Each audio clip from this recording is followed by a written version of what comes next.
common people, my mountains through his show we crescendo symphonies instead of war and hate. Commonwealth, common people, Ralphie is the common people, Mikey is the common people, you and me, the common people, common people.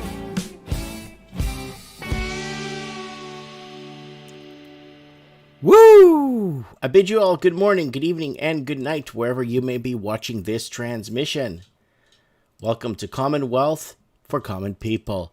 It is I, Mike Martins. I want to thank everybody for joining us. I want to thank everyone that came on that short notice live stream we had last night. Very big emergency live stream about what's happening in Canada. And they're pushing hard to shut down media. They're pushing hard to shut down the small guy. The guy that's just, here to talk, discuss the common issues or the issues that we are basically connecting the dots across the Commonwealth and trying to figure out what is happening. Because Australia does one thing and Canada wants to one-up it and even worsen the lives for their local citizens. Markets are kind of blah. Bond market I've been keeping an eye on. I've been watching the jobs. I've been watching payroll. Been watching a lot of things. Keeping an eye on where things are headed. And, I mean, we're in such uncertainty, especially with these frothy housing markets and the billions of dollars that are coming in from China. Billions. So in Canada, there were a couple of $1 million a day was being brought in from Hong Kong in 2020, equaling out $41 billion brought in to Canadian markets. And we talked about this, and I'm going to say it again. America was crying because $11 million in Chinese investors brought over $11 million, and it's displacing Americans in Utah, New Mexico, Arizona, because of the amount of money being brought in. But that's $11 million with a population of 350 million. Canada got 41 billion with a population of 35 million, not 350 million. So Canada's population is barely going up. I think Canada's in the same basket with Italy and Japan. I'm just trying to think what other countries where the death rate is officially higher than the birth rate. Yes, more people are dying than being born in those countries. So what is going on? Yeah, so Canadians must contact their elected reps. Guys, don't forget to contact your local member of parliament and ask them what the heck is going on with Bill C-10. And I had several people today visit me at the store, and one was on their way to the upper part of the province, and they stopped to say hi and sit down and talk with me for a while. And they caught the live stream last night, and they told me that they never heard of this whole bill, this what's going on. And this is something that is major. This is something that's gonna really affect, because it's going to affect everybody living in Canada, but then it's going to start affecting the other English-speaking countries, because every other leader of every other English-speaking country is going to point at Canada and say, look at Canada. They gave up their guns. They gave up their rights. They gave up their internet freedom of speech. They gave up to protect them. So anyways, so we got people in from the Niagara region, Ontario. We got people in from Australia. We got some people already in here from New Zealand. We got people from across the Commonwealth. Look at that, 44 people. Look at that, 46 people watching, and we have people from already like 10, 12 different, 5 or 6 continents already watching. Oh, yeah. Let's go to a channel plug, and we're going to go right into it today, guys. We are going to go right into it today. Let's go to channel plug real quick. How's everybody out there? Hope everyone's doing well. Okay, guys, there it is. There's the channel. Don't forget to set your reminders for next week's show. Give us your money. Don't forget, that's Commonwealth for Common People. Next week, I'll give you guys the link if you guys want to go ahead and get over there and set your reminders for next week, for next week's show. Also, guys, don't forget to follow me on Instagram. Instagram is the only way that you guys could message me. It's nice and clean, and I get messages. They're not blocked. Anytime I get a message on Facebook, this POS Facebook, it's the biggest POS in the world, and they tell me, oh, by the way, yeah, this message was removed because it wasn't up to our standards. So Facebook could go to hell. There's my store. Go ahead and pick up something up if you guys are bored. Go ahead and pick up some Mike Martin swag. Artbydano.com. Don't forget to check out Art by Dano. Not your typical art. I hope he puts new releases here. Put your new releases here, Dano, please. And music by Ralphie.co.New Zealand. Don't forget to check him out, Ralphie.co.New Zealand. Craig Cook's on this. A lot of cool guys on this. And lots of discussion happening here.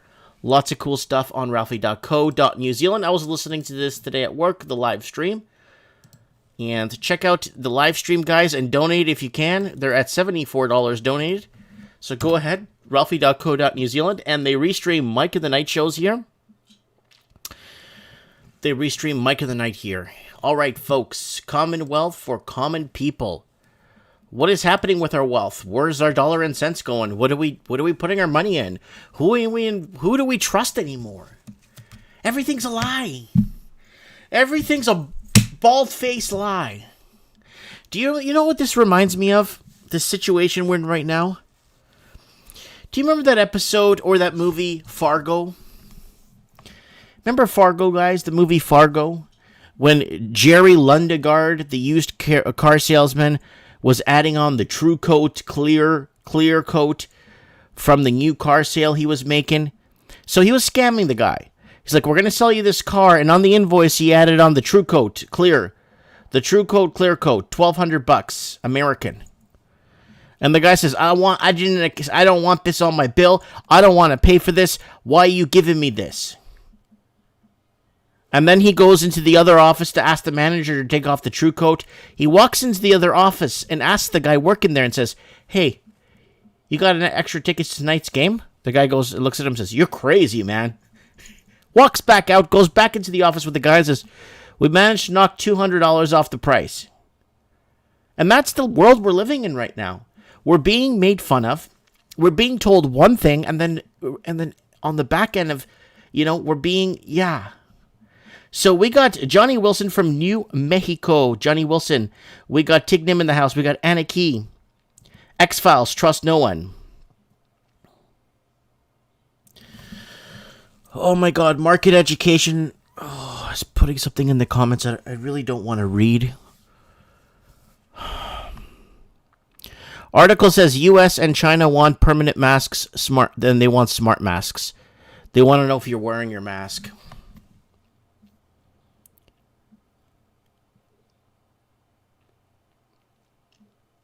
Wow. So we got Ivan's Bikes BMWs. Thanks for coming on. All right, there's a headline out. There are a couple of major headlines here in today's news that I really think that you guys need to know. Now, not only has Canada been seeing this massive surge, obviously Australia, every English-speaking country is now. America's in there now. Full blown. Now, the deal is now, Australia is going haywire now. So here it is right here. Sydney's 8.5% quarterly house price rise, largest in 3 decades. Data also shows large upswings in other Australian capitals and outside major cities, fueled by record low interest rates. Only 3 rental properties in Australia are affordable for singles on job seeker, says study. So people that are on job seeker, which is like the forbearance or the money the government's giving you because of this dreadful pandemic. Terrible pandemic. Just rip it apart. Anyways. I'm not going to get into sarcasm tonight. No sarcasm for me tonight. I promise, guys. Okay, Sydney's property market has recorded its largest quarterly increase in almost 3 decades, with the median cost of house in the Emerald City a staggering $1.31 million. That's $1 million American right there for a house. Oh God, I don't know what people. People could have to be making at least $160,000 to $250,000 a year there to keep their head above water just to buy food. And you know what the funny part is? A lot of these homeowners, okay. I'm going to find the food bank. I'm going to find the food bank article where homeowners in Australia are getting food bank vouchers from their banks to be able to go shopping for food so they don't fall behind on their mortgages. How you like them apples? Sydney's median house price hit a record high of more than 1.3 million. I think Toronto's 1.2 last time I checked. And we're going in a major. Is this a melt up? Well, I don't think so, because I've predicted melt ups 6 times in a row, and every time I was damn wrong. We're not counting in the fact of the billions of dollars that's being brought in from overseas. But nobody takes that into consideration. No one takes the billions of dollars. So type in 41 billion.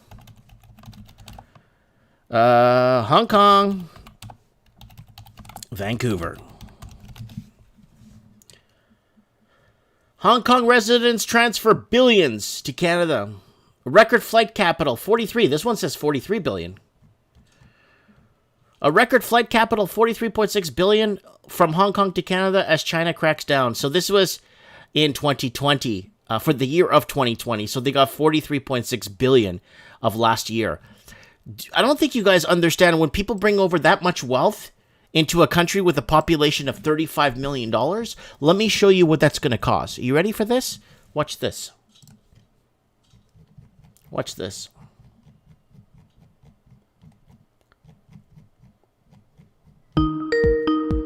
Hold on, Craig.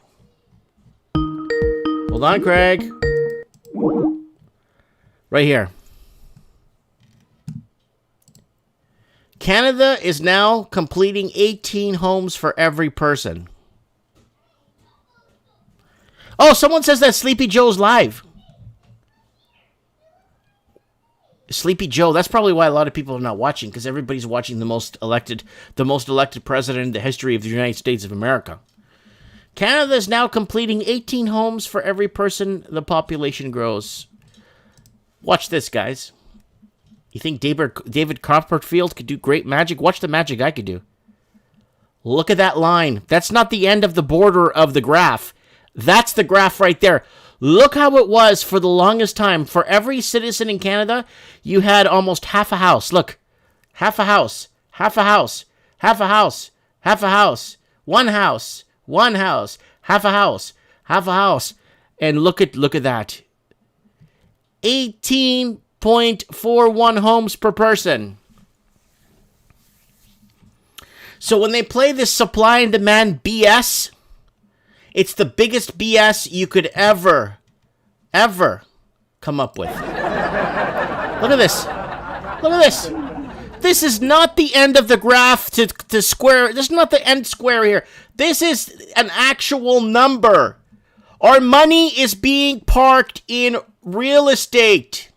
Money, not our money. Foreign money is being parked in real estate. So what's going to happen when Hong Kong runs out of money in the next 3 years? That's why this housing crisis could go on for another 20 years easy. You're going to have a complete generation of people from 2010 that were ready to buy till 2040 or 2035, 2040 that will be able to get back into the market. But a lot of them will be 50 and 60 by then, or 75 years old by then. Because of this BS crap. Oh, Mike, but people are making money. Wow, Mike, people are making money off their homes. No, they're not. They're eating from their homes. They're using their homes as piece of crap ATM machines so they could feed their families, because a lot of them are on CERB and forbearance and all that other crap. Okay? So whatever the news media is telling you about how people are this, people are getting rich on paper and they're leaving our cities into empty shells. And for the mainstream media out there, go ahead. You share it with you. Right there. For the mainstream media. You take that. Here's one more. Go ahead. Mainstream media. Telling people, oh, it's so good. It's over-leveraging people so they can't buy food.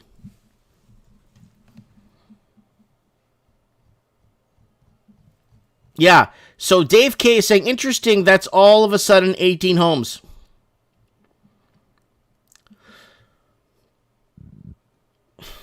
Is that the glut of condos that are 600K each? Probably. There it is. Let me tell you the condo story. Back in the day, they weren't called condos. They were called apartments. In Canada, they're apartments. Okay? Maybe in the South, like Florida, where I lived, and other places, they're condos. Because you got swimming pools, tennis courts, you got facilities, you got all kinds of cool stuff. That's a condo. Okay? Like, I'm gonna show you guys what a condo is, okay? I'm going to show you guys what a condo is. Okay? In Canada, I'll show you what a condo is in Canada, too. I'm going to show you what a condo is in Canada. You're going to scratch your head and say, that's not a condo. It looks like an apartment complex, a rundown, old apartment complex. Because that's exactly what it is. All right. I'm going to be looking here. Oops. I got to take off the... All right. Let me see if I could find something nice for you guys and show you guys what a condo is. Let's go back to the full screen here. This, to me, is a condo. There's your condo. There's your pool. There's your other pool. There's a place to park your boat. There's the view. These are condos. These are condominiums. Fully loaded. What is this? $239. But look where you are. You're right in the central, you got something like this you could spend the whole year at. I'm just sick and tired. You want to see what a condo looks like in Canada? Here. I'm going to go to Google Maps right now with you guys live. I'm going to show you. Let me just go to Google Maps here. I'm going to show you what a condo is in Canada, what they call condos.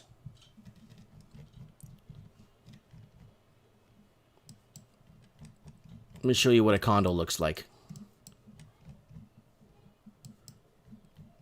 Yeah, let's find a condo here. Let me go to maps here. See if I can find here, I'll just go to Realtor.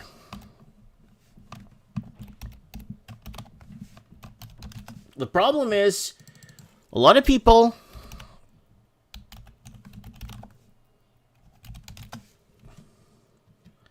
are misword. Like in the state, it's a lot different in the States.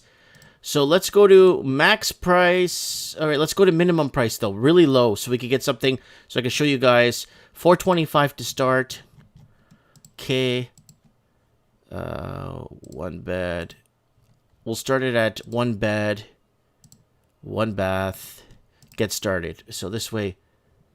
Oh God, it wants me to watch a video. Okay, guys, it wants me to watch a video here, and I don't know why they're look, I'm not making this up. They want me to watch a video and fill out all this information now. So they're actually trying to camouflage what the price because people around the world are laughing at this shit. They're laughing at all this shit. This is all shit. This is all a bunch of garbage, is what it is. So I can't even go and look at a property price. You gotta be kidding me. You gotta be kidding me. So what? People don't laugh at this crap?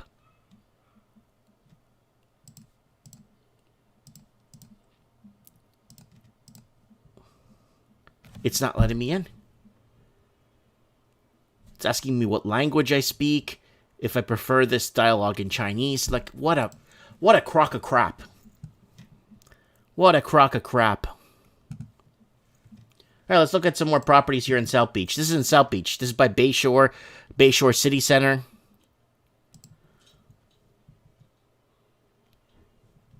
Yeah, see? This is different. This is in South Beach.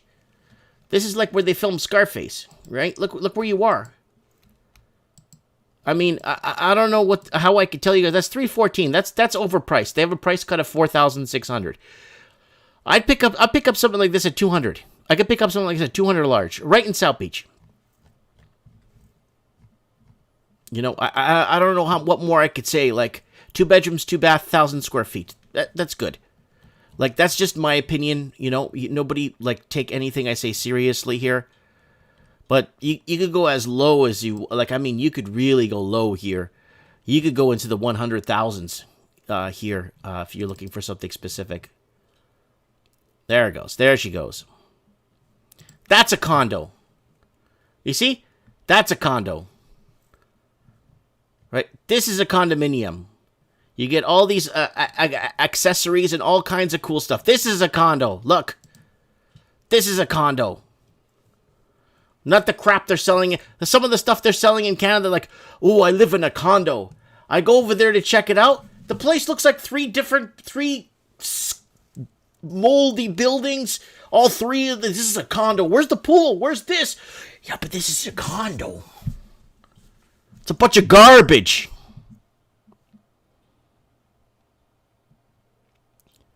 We got Dano in the house.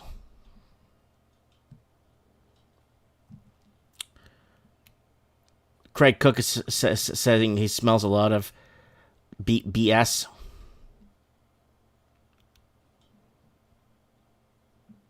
Craig Cook, everybody in the house. We got Tignim here tonight. So a bunch of garbage. I don't know what they're trying to sell you guys. I don't know what they're trying to tell you guys. I don't even know where to look anymore. And I told you guys, moral compasses are broken. Everybody is. So we're seeing what's happening. Why Canada and a lot of English-speaking countries are red hot right now. It's because the amount of money leaving Hong Kong. Canada's got 43.6, and it's rumored that Australia got 41 billion, and the United States got close to 11.1 billion in 2020. And what was it? New Zealand got 16 billion. So everybody's getting their little piece of bankruptcy headed their way. So look at this. Everybody, for every person in this population of Canada, there's 18 homes for every person. You can't make this stuff. 18 homes, you can't make this BS up. It's no wonder Canadian banks have started saying this has nothing to do with supply. I've been telling you guys for years on this, not 2 months, 3 months. I'm going to go on YouTube, get 2 million subs in 3 months, pour some gravy down my pants, and then tell you guys something. No. I've been telling you for years, for like 5+ years. It's not a supply issue. When like 50% of the homes are sitting empty. I got 2 empty homes on my cul-de-sac. They're foreign owned.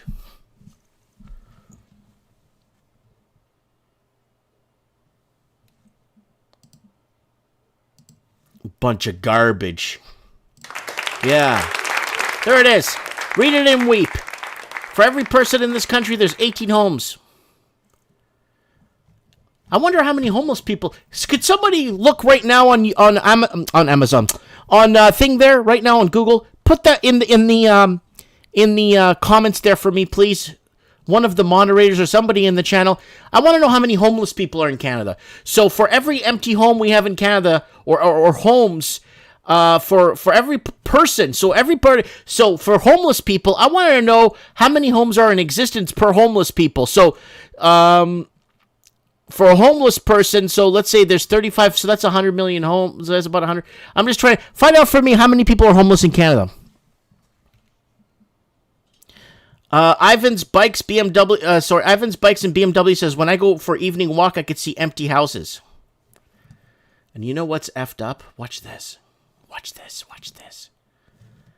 You go to the channel. You go to... Watch this. Housing crisis.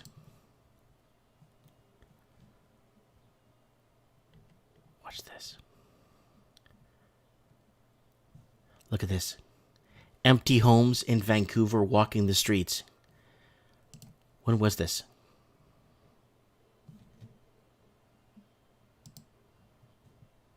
YouTubers? Mike Martin's here, Mike Martin's channel. I want to make a quick video. The mayor of Vancouver is actually going on his own without any permission from any other legislation to go ahead and start taxing Vancouver homes that are vacant. Empty homes in Vancouver walking the streets. Nobody saw the video, but 2016, right there. 2016, we're experiencing this phenomena back in 2016 in Canada. So, it's 5 years ago.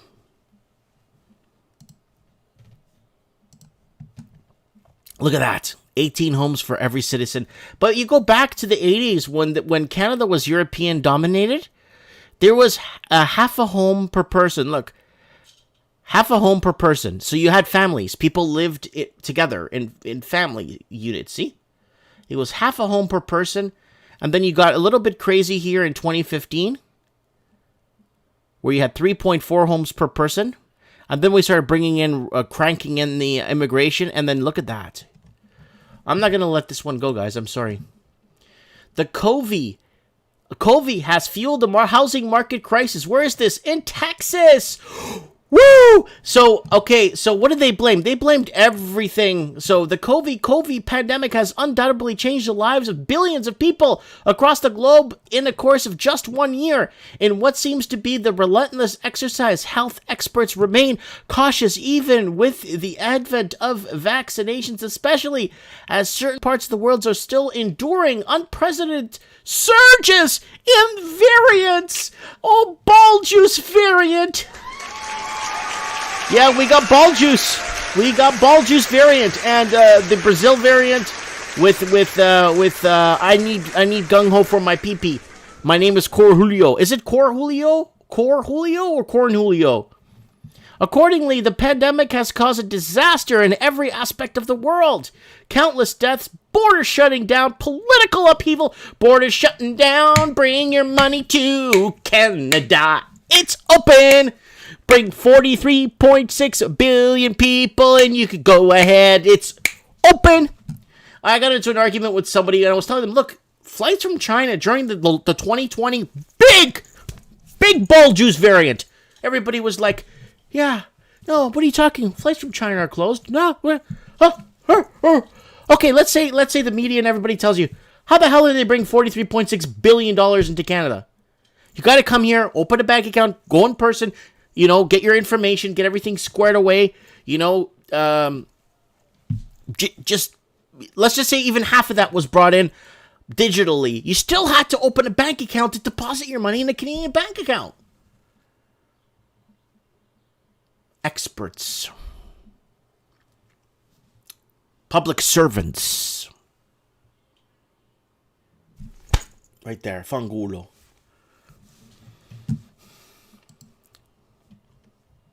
So, Texas, off the rails in Texas. Median listing prices grew 18.7% over last year, marking 35 consecutive weeks of doubling-digit price growth. New listings that measure sellers putting up homes for sale notched a 36% gain compared to this time last year following the week's 7% drop. Total active inventory showed a smaller decline for the first time since November 2020, but it remains 53% below this time last year. So they're obviously going to play the supply versus demand game down there in Texas. They're going to say, well, we don't have enough supply to feed the demand. Right there. You don't have it. Of course you have it.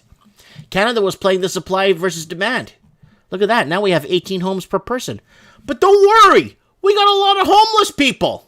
You don't have to worry about those people. I know in LA County, and I know these numbers for a fact. For every homeless person now, there's actually 7 empty units in LA County. Not Alameda County, not Orange County, LA County. For every 1 homeless person, there's 7 empty. And I'm not saying to give free housing to people. A lot of these people are war vets. A lot of these people have some sort of a pension or income they could put towards like a 1 room or something. But no, they're homeless.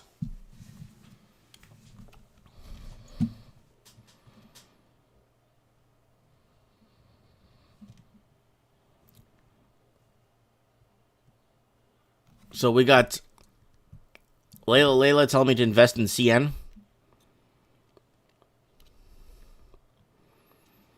Daniel Scorup is saying Fangulo.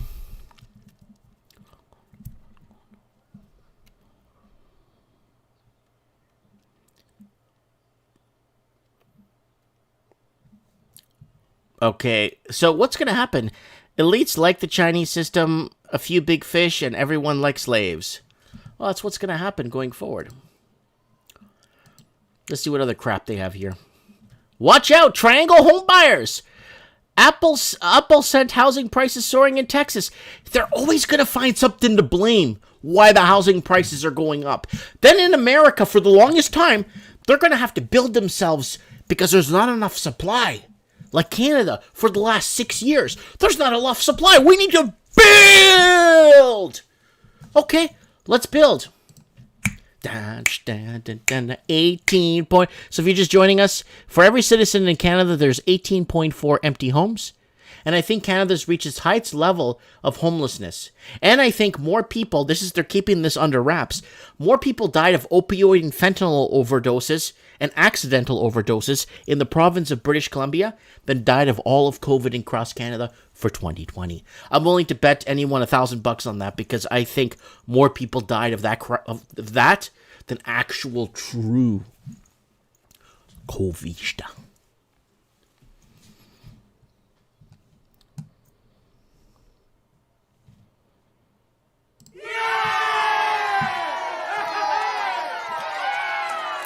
The number one emerging property market in America isn't Texas or Florida. Okay, stop it. All right, you may never have heard of it. Word, that's nice. Number one emerging market. Top of the list, Coeur d'Alene, a city of some 44,000 people located amid the mountains of northwest Idaho, just over the border from Spokane, Washington. The top growing markets, therefore, were places that are unexpected to see the greatest home price growth in addition to other attractive amenities. So here it is. These are the top ranking places. So these are places we probably haven't heard of. It's just because for the sake of people moving, like the town I live in, no one's ever heard the town I lived in ever until I moved here, right?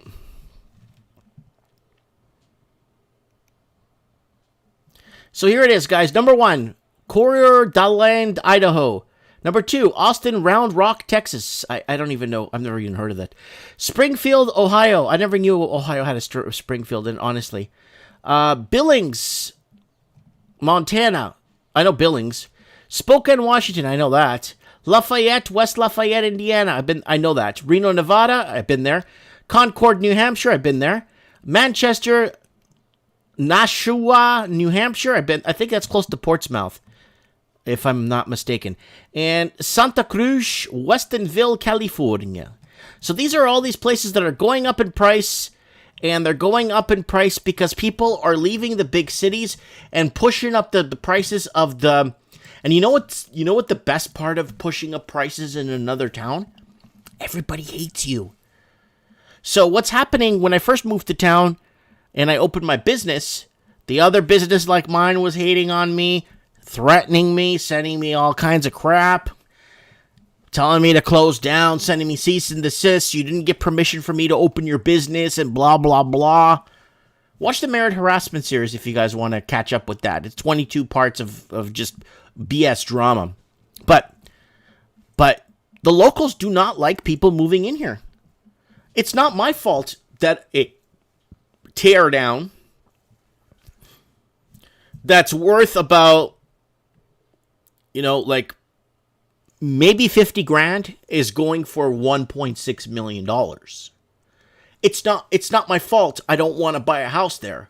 I'm not spending $1.6 million. I showed you guys houses for $2-3 million. Pieces of garbage. Garbage, I say. Basura. Pura basura. And they won almost $2 million for that. I'm going to enslave myself and my family for a piece of junk house that was built after World War I?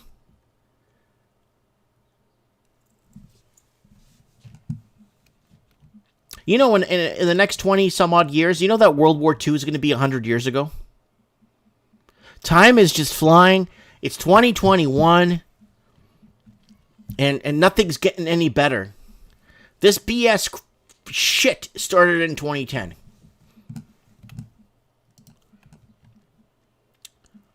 Central Florida beyond the soundbite.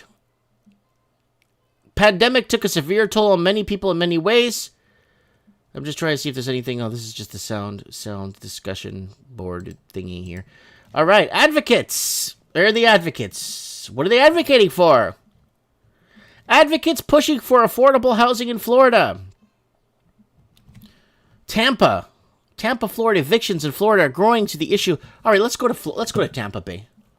Let's go. What's the zip code in Tampa Bay? 336. Here, I'll just pull it up right here. Tampa Bay. Let's see what the prices of. So people are facing evictions in Tampa Bay. Okay, we're in Tampa Bay right now.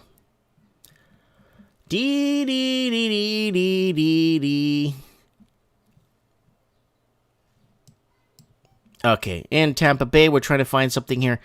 There's a lot of homes, 1,500 square feet. There's a lot of homes here that are in affordable range. I'm not understanding why people are facing eviction. Here, let's put the price a bit lower here. Okay, here we go. So let's look at this. Why are people? So so this is 184,000, 3 beds, 2,400 square feet. This is a perfect starter home. It's got a pool. It's got everything you need to get yourself started. Now, someone's gonna have to educate me here because I'm handy capable. So now let's get this straight here. So like my dad would sit me down trying to explain something to me, trying to figure out something. All these people are facing, what is it? The Florida Rising gathered Saturday. Advocates for Florida Rising gathered Saturday to push for affordable housing in the state. Okay. Tampa, Florida. Evictions in Florida are growing an issue affordable housing advocates are tackling head on. Evictions are a growing issue in Florida. So this is out of Tampa Bay. Okay. So let's do some numbers here. You got these people. Let's see what they say here. This last few years just been very hard, and when going through everything with the pandemic.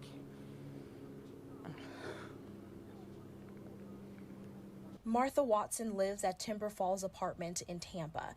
She's one of the many residents asking for help finding a safe and affordable place to live. All right, let's find a safe and affordable place to live. So this is in Tampa Bay. This is in Spring Hill Way. Spring Hill, yeah. Okay, so here it is here. That's 184 large. You're looking at $847 a month. That's on the 20-year AM. So it's $847 a month. I'm not sure I'm not making, for me, if I was in that situation, first thing I would look at is to say, what can I do? Where can I get? What's the cheapest I could get in right now? The cheapest.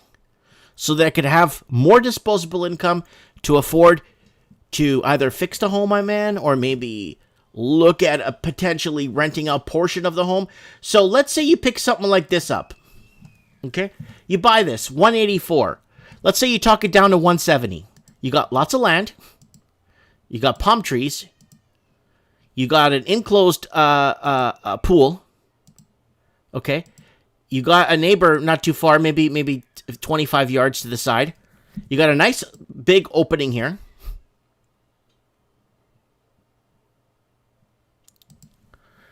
You got a decent... It's all dated stuff, but it's a good stuff to start with. Big rooms, big open concepts, big everything. There's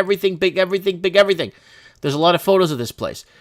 184,000. Let's do a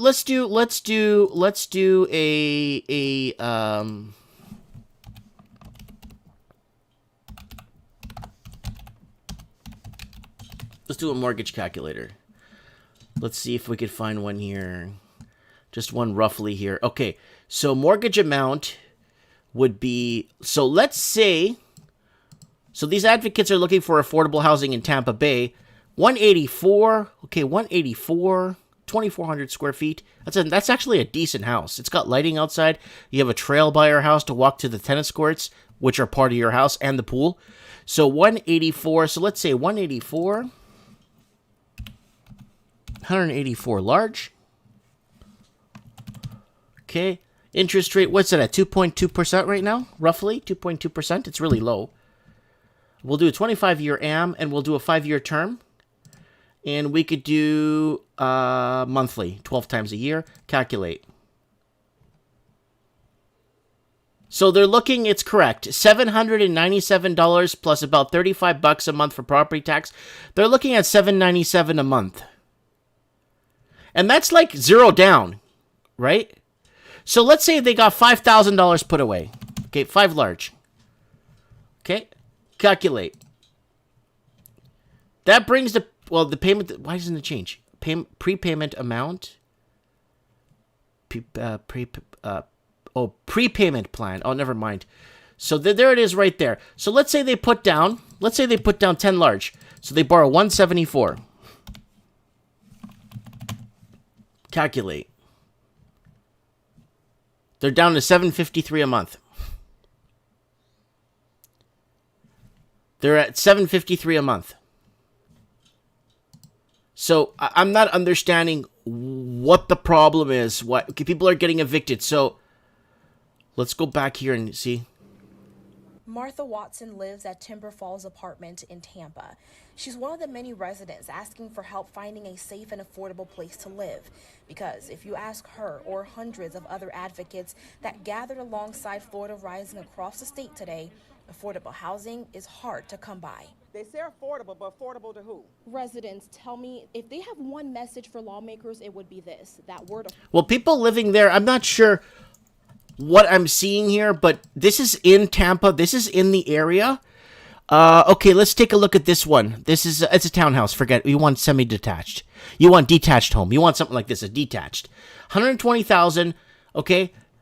The house is fixed. The house is fully fixed here. You don't have to spend a dime on this. Let's see what the monthly payments of this is a big house too. Let's see what the monthly payments on this house will be. 120 large. Okay, 120 large. You put zero, let's say you put zero down, okay? Zero down. Oh, I put 1.2 million. Oh, there's not a house in Canada or Australia. Okay, let's do this again. All right, this is what you get here. You got a payment of $519 a month. You got a 60-month term, and the total cost of borrowing that money would be $31,000, and the amortization period is right there. So I don't know how these. I don't know if they're not just don't understand. Like, just go on the internet and you can find something in your own city. People in Toronto will gobble this up because everything's like 1.2 million or up. They'll take 120 grand, 3-bedroom, 2-bath, 1,700 square feet, and you got a pool. I'm going to take that because it's in Tampa. It's in the Tampa area.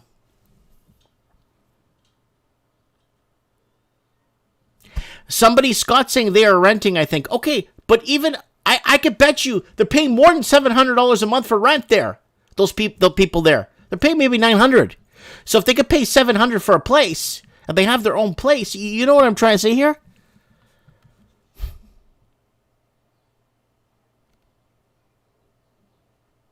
Someone says that Jane and Finch is, they're paying how much for a $1,700 or $1,800 for a 2-bedroom? And Jane and Finch is worse than Harlem and Compton and all those cities put together.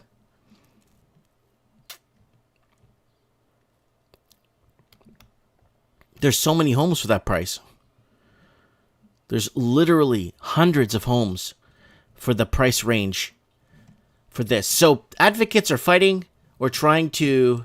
Affordable has got to change. Because while it may be affordable for the average American, it's definitely not affordable for them. The call for more affordable housing comes as home prices skyrocket across Tampa Bay and the nation. That means, if you're in the city, in Tampa Bay, if prices are skyrocketing, then just pick up one of these homes. It's like 100. Look, beautiful home, detached, 2 bedrooms, 2 bath. Your mortgage payment is going to be like maybe $650 a month. I'm not in there. It's probably, they're probably paying more for the rent for the apartment they're in there. And I saw cars parked in those parking lots of those apartments. So people have cars. They could commute 2-3 miles to their home here.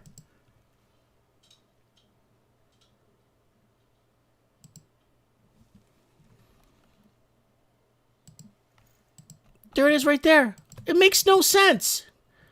It makes zero sense. I don't understand. I don't know if the people don't learn this stuff when they're in school. Because I know in school we don't learn anything about money management, money, like, what do you call it? Credit management, credit counseling. We don't learn any of that stuff. Taxes. They don't teach us any of that crap at school. So people on average there would be paying roughly, what was it again? $519 a month. For which house was it? $519 for this house. Detached home with land. Like, I don't know what more I could tell you guys. I don't know why people aren't thinking outside the box. Because they're lucky. You know how many people would dream in Canada, Australia, New Zealand to be outside of a major city like Tampa Bay? And you think I'm kidding?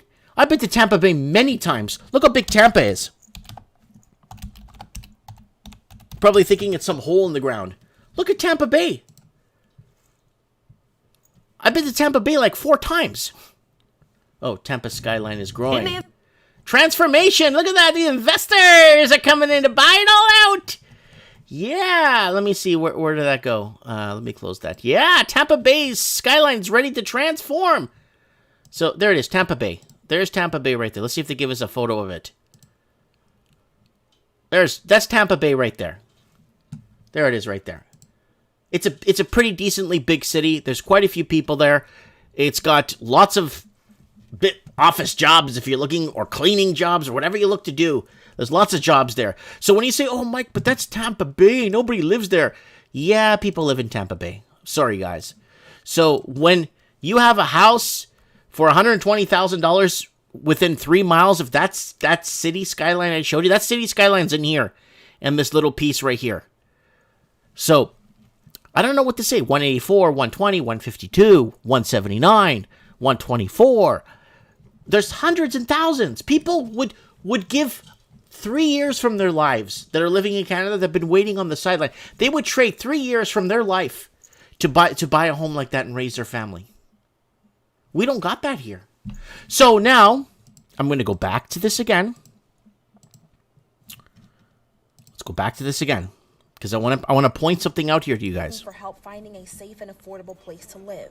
Because if you ask her or hundreds of other advocates that gathered alongside Florida Rising across the state today, affordable housing is hard to come by. They say affordable, but affordable to who? Right there. Affordable to who? Now watch this. That's Tampa Bay.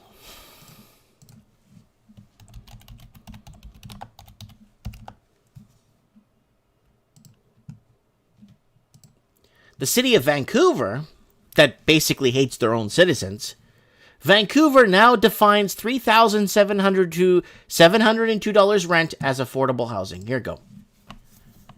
That's affordable housing now in Canada. Amerifornia is coming for you in America. Coast to coast with brotherhood. It's going to happen. It's going to happen. Only a city. Look at this. Only a city that hates their citizens would define that much as affordable rent. Cities that despise their own people would say that much rent is affordable.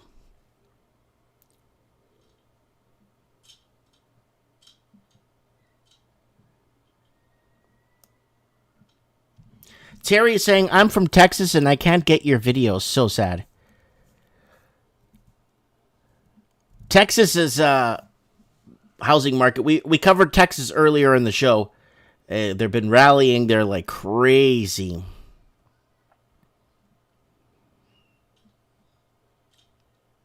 Canada's one big lie. Let's get Layla. I got to talk to Layla. Where the hell's Layla? I got to get her on the show. Layla, where the hell are you? Are you still in Egypt?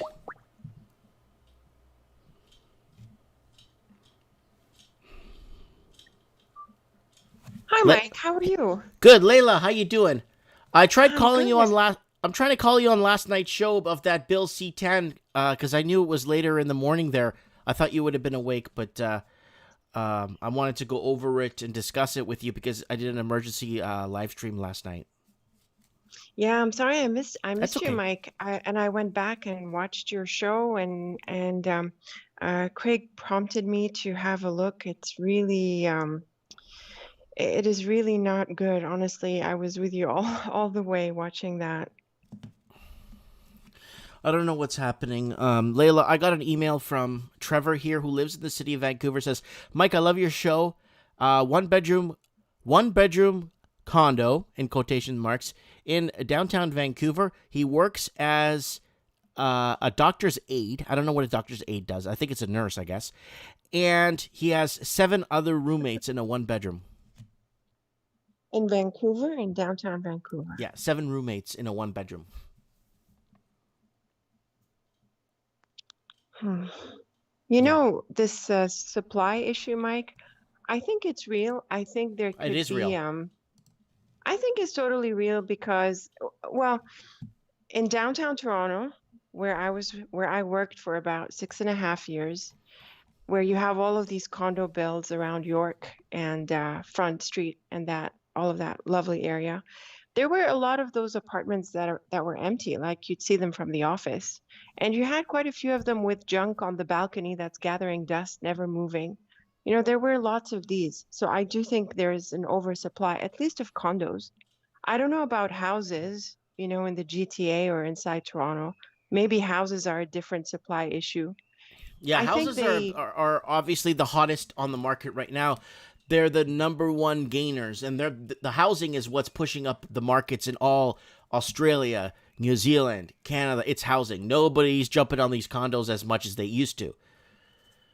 yeah. And I got But I also think the Rob Roberts here. narrative around, sorry, Mike, I was saying that the narrative around all of these people wanting a different home because of COVID, and okay, maybe moving out of the expensive city is a tenable narrative, but there's a narrative around the idea that people want bigger homes, want bigger spaces because they're working from home. I think that narrative is a little bit pumped up. Um, like you can manage without spending additional hundreds of thousands more on a house. Let me. But yeah, it could be just the house thing. It is a major house thing. Let me ask you something about this last article I was reading. I know you were watching because I saw you in the comments. In Tampa Bay, people are getting kicked out and they're pushing for a more affordable housing in Tampa Bay. Here's the problem. We go into the houses. This is Tampa Bay, by the way, guys. If you're just joining us, this is what Tampa Bay looks like. I've been to Tampa Bay quite a few times, actually. There's Tampa Bay right there, okay? Now, they're complaining now that they're going to be more and more people are getting evicted. But we're looking at homes in Tampa Bay, okay? And you got beautiful homes that start under 100,000. So, and your mortgage payment will work out to about $519 per month. This is about 2 to 7 miles from downtown Tampa Bay. How much affordable does the housing need to be, Layla? I'm not understanding what they mean because this is very affordable, and there's hundreds of them, Layla. There's not one house that's 120. There's at least 300 to 400 homes within 10 miles of the downtown Tampa Bay district. That's within 100 to 200,000, easy. And your mortgage payment will be under $800 a month. What do they mean by affordable housing? Yeah, I mean, it's like that woman said, affordable to whom? I don't know how much these people make or how much they don't make. But 519 is really low for people who are coming from a place like Toronto. So relative to that, it's very cheap, and it's like something you would dream of. But I don't know about these people, Mike, or what are the issues that they have? What accounts as affordable to them? That I don't know. What does it say anything in the article? No, it Do just they goes throw on to any say that numbers around? affordable housing, like here, look, there's something kind of like more modern looking, 123 by the ocean here. There's so many of them. Like, I mean, and they're, again, within about a 7 to 8 mile radius of downtown Tampa Bay. None of it is making any sense. And a lot of them are detached homes too with land. This one's And on they're an. all so nice and pretty, and they look so nice and clean. It'd be nice to be able to get one of those. But Mike, it's also about moving there, right? So it's not always easy to move to the US. I No, mean, for educated Canadians, unless they get sponsorship, they can. I went down there. Again, I had a business down there. I had a tax ID number. I did everything by the book. I did all the immigration by the book, and they declined me on the day of the interview. And people have told me that if you want to get in the United States, you can't do it by the book. You actually have to do it illegally. I'm like, why would I do it illegally? I'm going to open a business, buy a house, this, that. Why would I want to be illegal? You know what I'm trying to say, right? yeah, yeah, yeah. It's tricky to get into the United States. It's not as easy as some people make it sound like, and it can be a really long process, much longer than Canada or anywhere in the Commonwealth. Maybe Europe is as long, but yeah, that's the tricky part, is that how do you actually move there The and take people. advantage of this? I know a lot of people. Like I've been watching the news. There's about tens of thousands of Mexicans entering every day, and they're just walking in and they're given like I think store cards or what do you call those, like cards, Walmart cards, and they're given a bus ticket to whatever city they're going to.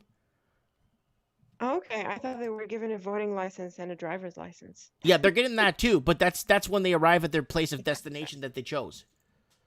Right, right.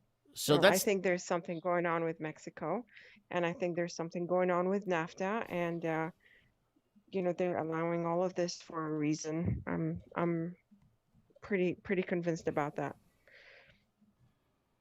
yeah, Layla. This just doesn't make any sense to me. Like, I wish I could talk to some of those people that were outside to ask them what they're saying, because like 138, Layla, you're looking at about, if you could talk them down, you're looking with property tax 637 a month. Yeah. It's very likely, Mike, that a lot of people are not taking the trouble to do this kind of research. I mean, a lot of people are not maybe educated in these ways, and so they maybe need more assistance in this sense. But I also think there's also a push for UBI, and I think Dano was saying like UBH. I think he's really right about that. I saw a couple of articles flying around the idea of a sort of a rent-to-own kind of format where people contribute to the property and then eventually they become owners. So I think they're looking at different formats as well. There's more and more push for affordable housing. In Canada, they're spending a lot on that. I think the budget had a major line item for that. And I do think it's all part of, just being dependent on the government and just the government owning everything and paying for everyone to do what the government says, basically. I do think it's part of the UBI framework. And they're always taking advantage of disadvantaged communities like Black people. They're very focused on women. They'll decimate women's businesses in Canada, like the salons. 80% of them are women. They're going to decimate those businesses so then they can scoop up all these women with childcare onto UBI instead of letting them have a business and depend on themselves. And they're doing the same thing communities. It's just like they're doing stuff to these people so they can scoop them up at the end of the day and implement their communist framework or super socialist system. And there's a push for UBI across the US as well, Mike. It's not just in Canada. And if you run a search UBI US, there are lots of cities, major cities, across the US that are running these pilots and budgeting for it, everywhere from California to the Northeast. Everywhere they're running these pilots on UBI. I really think this is something they're pushing. It is a UN sustainable development goal, by the way, basic income. So it's not individual countries that are trying for this. It's part of a bigger framework. So I don't know what's happening. I don't know what's happening. They're demanding affordable housing, but I'm on page 616 here, and I've been going through while I'm talking to you, and there's everything 159, 132. Most of them are semi-detached. Some of them are apartments, but the apartments are obviously closer into the city, of course, right? Mm-hmm. So it's really interesting where things are or where they're trying to push it doesn't make. So that's the first time I've seen an incidence where people are outside protesting over affordable housing, right? But they live in a city where housing is less than $500, 600, 700, okay, 800 for like a $300,000 home. And it doesn't 800 a month. That's what zero down, Layla. That's what no money down. Yeah, and they can probably be, I mean, if it's that tight, if they make really little income, it's possible that they can team up and, have a family of four. Yeah, like and two. live in one. Yeah. Yeah, two people, like two. Like that lady says she works hard. Yeah. She works overtime. She works hard. I'm pretty sure, like, this is I got the amortization with the payments here. $120,000 down with zero down at 2.2%, which rates are even sometimes lower in some and on a 25-year amortization with a 5-year term, you're looking at $519, and that's let me see here. That's not including property tax, so you're looking at about $600 a month including property tax for that property. Yeah. Yeah, I mean, it's very likely that some people just don't put in the effort to find out what's out there. And then, some that are just not, And they're then, just not then we have your favorite educated city. enough to do this kind of research, Mike. Okay, hold on. But then we got your favorite city here. City of Vancouver now defines $3,702 rent as affordable housing. So, Mike, on this one, what is the date of that article? How long ago was March 1st, how long ago was 2018. this? So what is it now? Oh, 4,400 now. Is there an actual number about this? No, this is the oldest one they have, but I'm seeing a lot of one bedrooms go for 4,400 now in Vancouver. 4,400 a month. We covered it on last week's Mike, show. in Toronto, if you run a search on Zumper or view it on Toronto, you will find plenty of one bedrooms and studios for 1,500. Okay, that's probably, like, Toronto's a little bit different because a lot of people jumped on the FOMO market with the condos, right? In Vancouver, a lot of people couldn't afford to buy the condos because they were already at $600,000-700,000 back in 2014, 2013. So people couldn't jump into the condo market in Vancouver. That's when everybody was moving out of the city, and that's I moved 5 years ago, right? So I just said, like, the condo I was in, the one bedroom, they were asking $750 for it, and then after I moved to I was in a little townhouse for a little while, in a little division there, and then my rent, if I was still there today and I calculated my increases in my rents, I'd be paying almost $5,000 a month now. Yeah, I don't see why this would be worth anyone's time.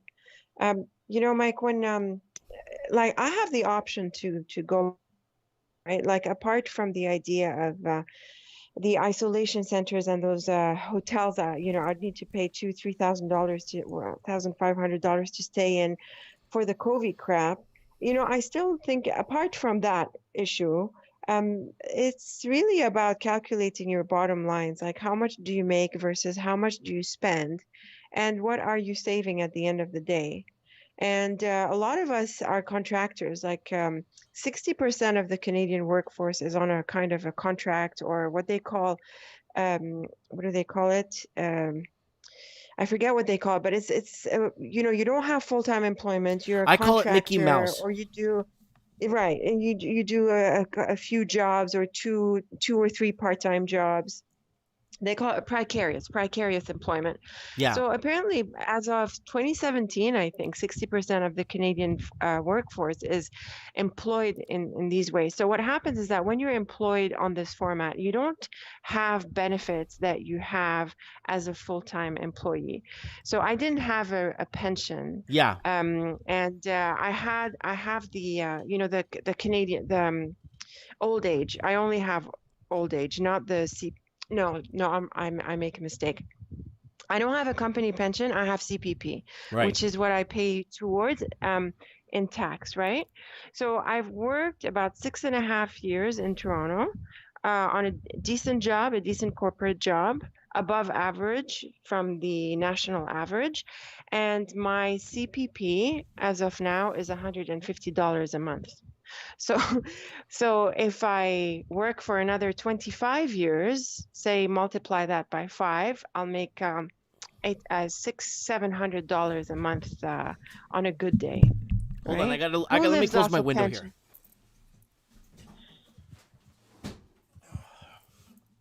Sorry, the neighbor's blasting. One neighbor's mowing his lawn. They got a neighbor that mows his lawn 3 times a week, and then the other neighbor next to me is blasting New Kids on the Block. Okay, so anyways, let's get back to what you're saying. So here it is, guys. I found something while Layla was talking there. Watch this, Layla. Article from today. Vancouver real estate homeowner seller wants $4 million more, increase to $2.9 million listing price to $6.9 million. Now, I'm going to find this house for you guys for $300,000. So let's find this house. What's the square footage? What's the Yeah, square but Mike, you're not. I mean, this is not a normal real estate operation or a real estate transaction. This is money laundering, crime, big business, something gangsterism. I mean, you can't seriously look at these numbers and think that this is an economic bubble, or this is just hyperinflated asset prices. I think there's something really wrong going on here. And you want to compare it to like a quiet town in Florida. I don't think it's the same at all. I really think there is high crime and mafias involved, governments are involved.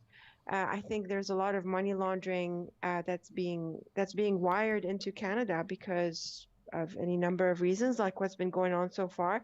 But I also think there is a serious immigration crunch. Like, I know some people are resistant to the idea, and they've just been so saturated with immigration that they have a hard time thinking that there aren't any immigrants coming into Canada. But I don't think so. I think the last couple of years, Canada has seen an immigration crunch, and they're opening up advertisements and posting everywhere. Like, you should see them posting in Syria, they're posting in Cairo, in Egypt, in all of a lot of places in our parts of the world, just wanting immigrants, like from disadvantaged places like Syria, war-torn places in Lebanon. They just want to scoop up immigrants. And you see ads everywhere in Facebook, in our websites, and in this part of the world. So no, there is very much an immigration crunch in Canada. I really believe they're not reaching their population targets. And well, the locals can't afford to have kids. Money. I spoke to so many people. Like I see right. like 10, 15 different people a day, new people. Either they move to town, they're passing through, they watch my channel, and sometimes most of them come in couples, like couples come and see me, and they're telling me that they can't afford to have kids. They can't even afford, and they both work professional. They both make 60, 70 grand a year, maybe 90 grand a year, and they can't have kids. Yes, absolutely. No, 90 grand. No, this barely does anything in a place like Toronto. You have to be really, really tight, to keep something at the end of the day. I think the truth, Mike, if we look at this squarely, is that Canada's economy is not productive. Canada does not make a bottom line profit. It imports its money. It brings it from the outside. It counts on foreign investment. Yes. And that's what we've been talking. We're banked off of. Okay, guys, I found a comparable house. So let's take a look at the comparable house. So this would be 8 months of mortgage payments on this house. Okay, we're looking at 8 months. I just like talking about this stuff, Layla. That's all. All right. I know. Yeah, and it's fun. All right, so here you go, guys. So 8 months of paying this house off. Sorry, 1 year's worth of... Sorry. If the house sells for $6.9 million, roughly 1 year's worth of payments towards this house buys you... Ta-da! This house. It looks like the White House, actually. The one, $304,000. That's roughly what you're going to be paying per year on that mortgage. There it is. This is what you get with 1 year of payments on that house, and you get a lot to land on this house. Beautiful house. Was built by General Custard. Look at this. Look at that. So 1 year's worth of payments on this house in Vancouver. And this house looks small, too. It looks tiny. buys you this house in the States. Wow, America's so lucky. They have no idea how lucky they have it, Layla. They have no idea what they're giving away with these riots. Well, how much, what they're destroying their countries. Look, it even comes with 2 barns on the property and a stable for the horses and a shed for the lawnmower. Yeah.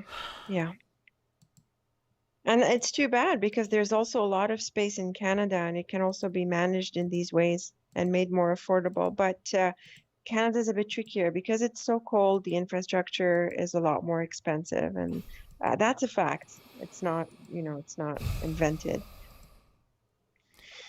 Wow, paying that other house 1 year buys Mike, you this one free and clear. Mike, these are not normal figures. When you're asking for an additional $4 million, this is a money laundering operation. 6.9 million. You can put your mind to, well, in total, but you can put your mind to rest about that. This is not a normal operation. All of these over asking prices. I want to know who are these people who are buying and selling. Steve Saretsky was on Yahoo Finance with this other guy, and both of them said that even though the prices are going up really fast and there's a lot of blind bidding and all of these activities going on, fewer people are showing up for sales. It's, I don't see who's going to be able to afford to buy when so many people have lost their jobs and so many people have so much uncertainty in their lives right now.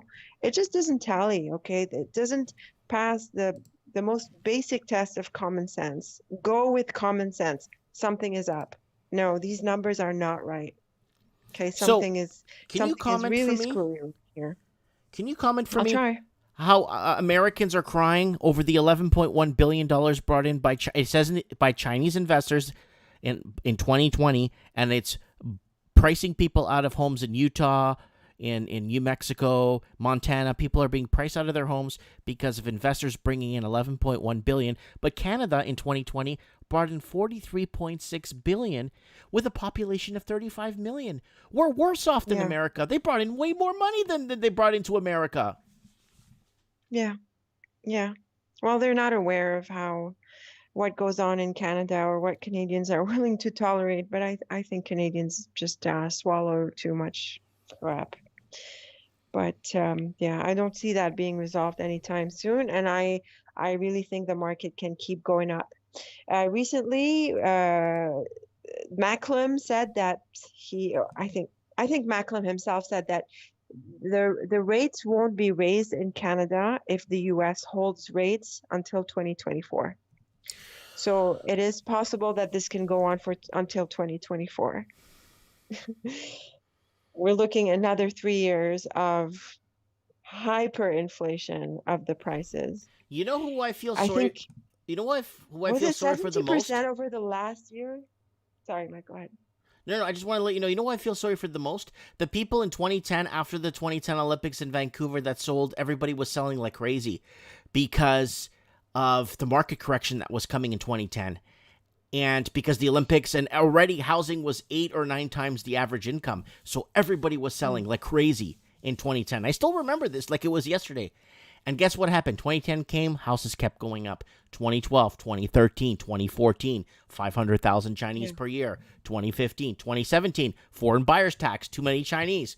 Then they flee to Toronto and Seattle. They destroy those 2 markets. You can't make this stuff up, Layla. Yeah. No, I go with common sense. Something is screwy. They want to sell you the idea that the housing market is a science. It is not a science. It is a very corrupt environment, especially in places like Canada, like what's been going on, where you have fewer people. You have an economy that is, I think it's barely making it. We were in for a disaster, by the way, Mike. I should have sent you those articles. So apart from Pipeline XL being shut down now with Biden, there is the Enbridge Line 5 that is going to be shut down in the Ontario. I think it's in the Ontario, Michigan area. And CNN pulled off an article that I sent that one to you. There's going to be fuel shortages this summer. And on top of the fuel, there's going to be propane shortages because of the Enbridge line. Well, I'm So I'm just checking my. I don't see they're turning off the taps everywhere. I'm not sure what is the economy of Canada other than this housing market. Like they're turning off all. Well, I don't know. What do they live off? What do they sell? What does Canada sell to the world? Inflation. Right. I'm just checking right now, Layla, to make sure to see what oil stocks I have. Because this is an opportunity for people. Guys, this is why we talk about these things.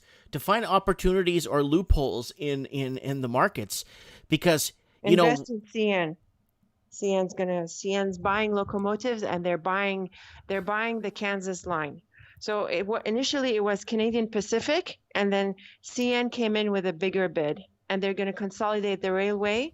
And now they're going all out and talking about this being the NAFTA railway. And the CEO of CN just went on the BNN, I think, just a few hours ago today, to say that they've always targeted the NAFTA line. Mm-hmm. There's a consolidation happening, and CN's going to grow bigger with this. Okay, I'm looking at the stock right now. Yeah, so I do have quite a bit of different oil stocks I picked up because I thought we were going to go to war a few months back. So, let's see. I don't think you're going to go to war. I don't think you're going to go to war, Mike. I think Iran has the upper hand in the equation in the region. I wouldn't mess with Iran. I wouldn't either. That's one country I would not touch. There's a mini war. Yeah, I think it's really good that you're saying this on your show, Mike, because a lot of people sort of, wouldn't take this situation seriously. And I think now they could be seeing this a bit more seriously. And a lot of people are seeing the mistakes that Trump made, like very offhanded, very uncalculated. And now it's leading to some serious arm twisting, and Iran has the upper hand. And right now there's a mini war going on, and Syria hit Israel. They hit a nuclear plant in Israel, and there's been a few other targets. So there's a bit of a back and forth here. But Israel is really terrified of making a move because they know what's happening. And now Israel's partners like Saudi and UAE are coming out and saying that they want peace with Iran. So it's very clear that who has the upper hand. In fact, if you're going to invest anywhere, it's probably in Iran and Syria. And, that's something I'm thinking about very seriously. But of course, it's tricky. It's a seriously turbulent region.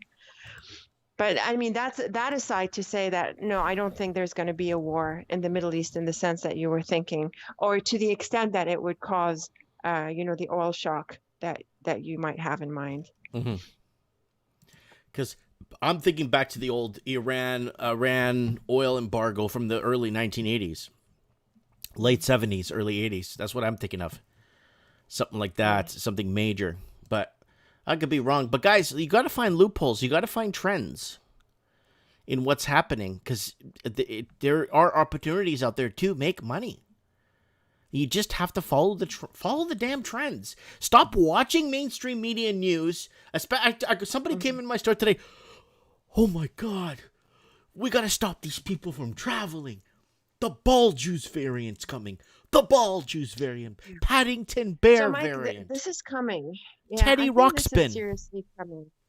I think the supply chain breakdown, they're already alluding to this in mainstream media. So I think you're right. Don't follow mainstream media, but I would listen to everything, because there are hints and signals everywhere. But it's, you have to be discerning, because they lie so much about everything, about the numbers, the stories, and everything. But then they also tell you what they're going to do, right? So they lie, but the World Economic Forum tells you what they're going to do. They said that they were going to drop a pandemic in the world, and now they're all into the cyber pandemic. Watch that coming. In Canadian media, they're already hinting at the fourth wave. They're not really hinting. They're talking about it, just not as frequently as the third wave and the other topics of the day. And they're already making mention of the food supply, the supply chain, more generally, not specifically the food supply, the supply chain. And so they're going to close down the airports. If you listen to every single one of those COVID updates, whether it's in BC or in Ontario, everything in between, go to the question and answer session of the talk and see what those journalists who come with scripted questions are asking these people. How come you're doing this so late? How come you're shutting only India and Pakistan? What about the rest of the world? Don't people reroute from India to other countries back into Canada? Shouldn't you shut down all of travel? They're going to head there, and they're talking about a federal response as opposed to individual provincial responses. And of course, now the military has been deployed in Ontario. Look up any article. All of them are talking about it. CTV, CPAC, all of them. It's, it's mainstream. It's in the works. They are going to shut down the airport. They are setting up the checkpoints. This is going to affect the supply chain. They've shut down Pipeline XL. Now they're going to shut down Enbridge. Tell me, what is the outlet? If I were you, I would stock up on fuel and propane and everything else, because I think this could be heading down in Canada. Let me take a breath here. And I've got to send you all of these articles, Mike, but there's so much that happened over just the last couple of days, or since they called emergency on Ontario. It's really accelerating now. It is. And now they want to push that Bill C-10 through. They want to push through several other Bill C. I think it's Bill. Hold on, Bill C-15 or Bill. Guys, correct me if I'm wrong. I'm not trying to misinform people. But Bill C-18 or C-15. It's one of those where they actually banned airsoft rifles. You know the ones that shoot the pellets? Okay. They're actually banning those too. You know what concerns me about Bill C-10, Mike? The timing. Timing. It's perfect. Why now? It's perfect, right? Could they be prepping something? They need to shut down a whole lot of outlets before we move. I think what's happening is, I don't think a lot of Americans watch Canadian news, and I don't think they even care to. Even people in Australia, they don't care what's happening in Canada because they have their own problems, right? I think if this housing thing goes for 4 or 5 more years, and I think people down in the U.S. will look up to Canada and say, wait a minute, they're paying $5 million for a home up there. Wait, this is what's happening to us down here too. And it's not just about housing. It's about the price of food. It's about the incredible amount of homelessness. Now, if we talk about how many people died of opioids and accidental overdoses and fentanyl overdoses just in the province of British Columbia, more people died of that than died of all of COVID across Canada. Yeah. Yes, and it's really those what do you want to call them? Spillover effects or other consequences of shutting down the way they have shut down. Just today, Mike, Steve Bacon on the agenda brought up the cancer issue. They were talking about all of these cancer patients who were not able to get care because of the lockdown. And they threw this statistic that's really, I like these statistics that you never know how correct they are, but it's interesting how they correlate things. So a 4-week delay to get cancer treatment increases the likelihood of death by 10%. Mm-hmm. So it's not just, dying from COVID. In fact, I think the depopulation directly from COVID is much lower than everything else that they're also looking at.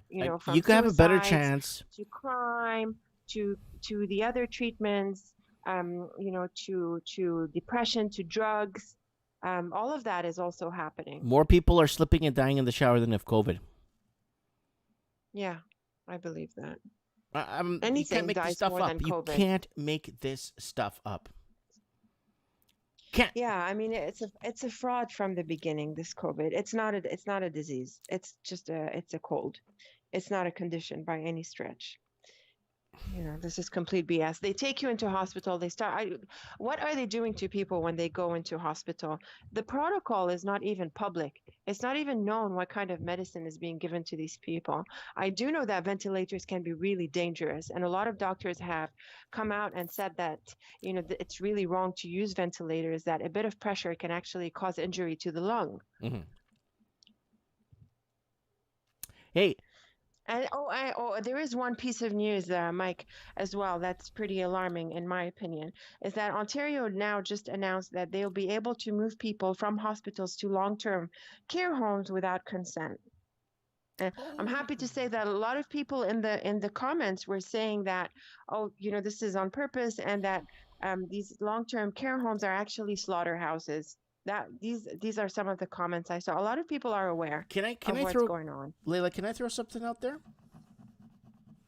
You ready for this? You know the long-term care homes in Canada? Did you know that 94% of them are owned by the Chinese Communist Party?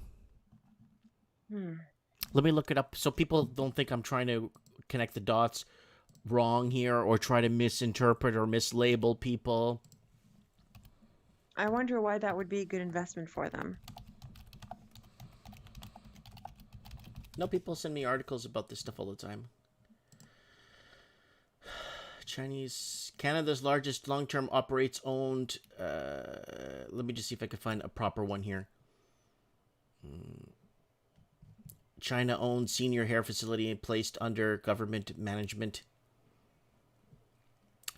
Okay, I'm just finding a Chinese-owned senior health facility in BC.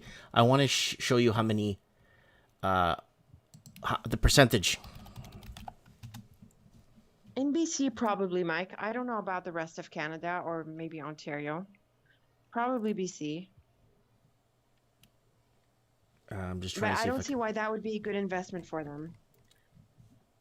Unless the government of Canada is outsourcing certain operations for some shady purposes like what we're seeing now. Let me see. China owns old care homes in Canada. I'm just trying to see if I can find it. It's all COVID crap. But they actually own quite a bit, from what I've heard. They own quite a bit. Oh, there's another one here.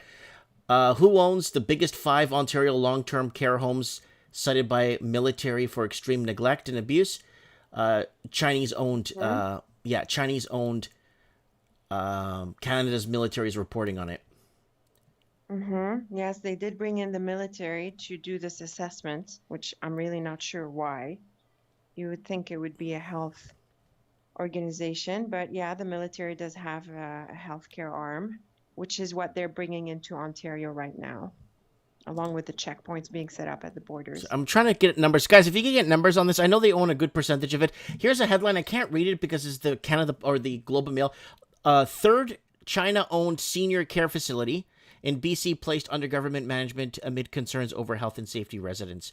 So this is in 2019 before COVID. So a third of China-owned senior care facilities in BC. They own quite a bit, Layla. I was looking into this in BC, 2017, sure, 2018. Yeah. Huh? Yeah, I can see that they would own a bunch in BC. I can see that because there's a big population there. I'm not so sure about Ontario though, or other places. I talk a lot about Ontario because I'm familiar with it, but in Ontario, I don't, I'm not seeing that level of ownership. I don't see why it would be such a great investment for them unless they're running certain operations.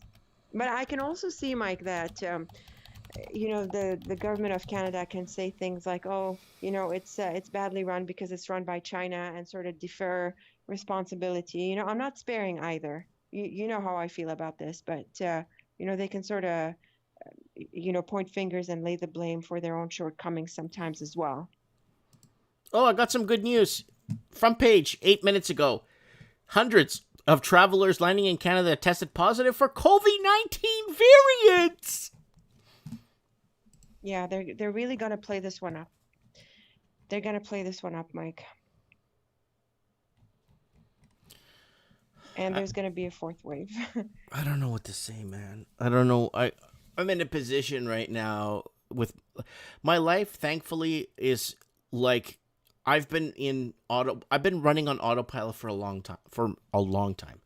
My business it pays itself. It gives me a little income.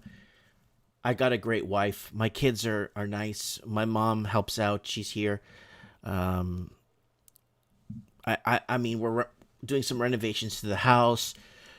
My life's been on autopilot, for a couple of years now, and I'm not really getting affected. I left a big city. I moved to a small town, and seeing what's happening out there, almost I feel like I'm greedy, Yeah, no, but just be grateful. I am. And you did a lot of things right.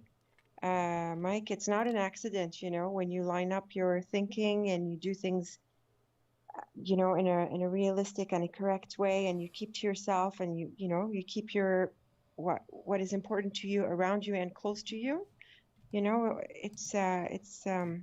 It's going to pay off. But I do feel, Mike, that you want flags as well. Like, you can have a flag in Portugal, a flag in the Philippines. I think it would be to your advantage as well. Well, I our do house think is they're almost going to done in the lock down Philippines. I'm going to do a That's video great, tomorrow. Mike. They got the flooring done, and we're going to put some windows and doors in next week. Our budget is 6,000 American, and we're well within our You budget. said in your video. That is fantastic. Just always keep your ear to the ground about when they're going to lock down airports, Mike, because they could, and you don't know how long this can drag on for. And in the meantime, there could be all of these supply crunches and more skyrocketing food prices, probably higher energy prices, higher telephone and internet prices. Probably all of these are going to come in as well. So just, keep track of all of this, and, if you're able to be agile. If you need to make a move, because I do think it can drag on. Of course, Bill Gates is out saying that it's going to be till 2022. But one day he says it's 2023, and the other day he says 2022. And then you have Macklem and Powell talking about 2024 for the rates. So there's a few timelines flying around. But by then, a lot of people are pushing for vaccine passports. So Japan is already implementing one. Bangkok airport turned into a vaccination hub. And Trudeau went out and said that vaccine passports are to be expected. I sent you that video. Yeah, I was very sad to see that. Let's take a look at a full screen here. Your friends here. Gates aids fundraising drive for global vaccine distribution. Now, you know who wants to hold the reins or control of the world vaccine passports? Who wants to control all the information? Probably? Yeah, China probably. China. Probably It's China. China. It's China. Yeah, we right? read the article already. Yeah, That China. no, you know why? You know why? Because they've already ran the system. They have the system. They've piloted this for years now in the big cities in China, like Shenzhen and Wuhan and Shanghai. All of these cities are 5G cities, with social credit and all of these systems well implemented. The Japan vaccine passport is going to be something on your phone with a QR code that is registered in the central database of Japan. So they're going to have like a complete database of who's vaccinated and who's not. But also take note, Mike, that it's not just for the Japanese, right? So if you're going to travel into Japan and you need to have a vaccine passport, that is also going to go into their database. Their database is shared with the World Health Organization and other people, they are in trade cooperations with, or other political cooperations with, like the G7, the G20s, and other groups that they're part of. So you see how it's all like being shared and coordinated? I see how it's all mergers, acquisitions, and underlying backroom deals. There's too much Mickey Mousing. You know that. I don't think there's backroom anymore. Plenty of consolidation and globalization and centralization. Yeah. No, it's not decentralized by any stretch. All right. I just thought I'd talk to you for a bit to give us a little insight. I just can't believe there are 18 homes for every citizen in the country. So here it is, a little bit more proof of Amerifornia coming. U.S. real estate prices are growing at the fastest rate since 2006 peak, but it's not going to simmer off. It's going to keep going. It's going to go into every little nook and cranny in town and city and place that it could find that has land to it. It's gonna get gobbled up. Keep like tracking Canada. Tampa Bay then, Mike. Yeah, keep tracking Tampa Bay on this. Yeah, I'm following Tampa Bay, and like I said, like people are pushing for more affordable housing, but again, it goes back to I don't want to repeat myself, but I'm saying if you could get a mortgage for a nice detached home for $120,000 home with zero down, and you're paying like $540 a month, how much more affordable does the housing need to be? That's what I'm not trying to, so guys, if you're just tuning in, go back to the beginning of the show. We try to go over and solve a problem that's happening in Tampa Bay with the housing market there, or the housing rents are going up, and people want more affordable housing, but I don't think it can get more affordable than a $120,000 home. Yeah, I think you're right, Mike, but I think it can also be a media stunt, and they're always using these people to make a case for affordable housing, UBI, and all of these social, fallbacks, for people, so that more is scooped up by the government. A lot of it can be fake. Hey, there's two big housing buildings that are going to become used for affordable housing in Toronto. One is in Rosedale, believe it or not, in Yorkville, next to Yorkville, and the other one is in Chinatown. These are nice areas. I'm not saying anything about people who need housing. I appreciate that they're disadvantaged and they need this kind of assistance, but it is going to drive the prices down, and it is going to increase crime. Oh, and the police chief went out and said that these increased crime in Toronto is nothing to worry about. It's forming an opinion. Mike. Yeah, and they did confirm. Yeah, no issues here. Just 1 to 2. It's just forming an opinion. New crimes every week. Yeah, no issues. Yeah. Yeah. They're so corrupt. It's tragic. Yeah. Anyway, Mike, I'm going to drop off. Make some more tea. Okay, do your thing, Layla. You've been talking to us for a long time. Thank you so much for coming on and giving us some information. I appreciate it. Have a good night, Layla. Thanks so much, Mike. You guys take care. Bye. God bless. Bye. God bless. That's Layla out of Egypt, who keeps sending a lot of articles. We're going to read most of them on Mike in the Night. They're more Mike in the Night worthy. But, I mean, wow. So in Tampa Bay, they're very upset about this whole, go back to the beginning of the video. I'm not going to repeat for the other people that, that were here earlier. So I just kind of want to throw that out there for you guys. So let's look at some houses in the States while we wind down the show here. Let's make Australians and Canadians get all peed off. Ooh, in Wiley, Texas. This is a really good area. Very good area. Okay, ready for this, guys? Living in Canada? Ba-ba! $339, that's about $475 Canadian. Look at that. That's in Wiley, Texas. It's a really good area. You got a lot of space, my friends. A lot of rooms. Lots of breathing room. Oh, I see what they did. They made it into 2 different apartments. They made the house into one rental side and one... Oh, that's why it's like that. Yep. I see what they did. There's the front, but they broke down the back. I see what they did in the backyard. They broke it down for another... It's the same home, but they made it in a way where somebody else could rent the other... I see how they did it here. That's pretty genius to kind of fence off 2 yards, eh? On a rental.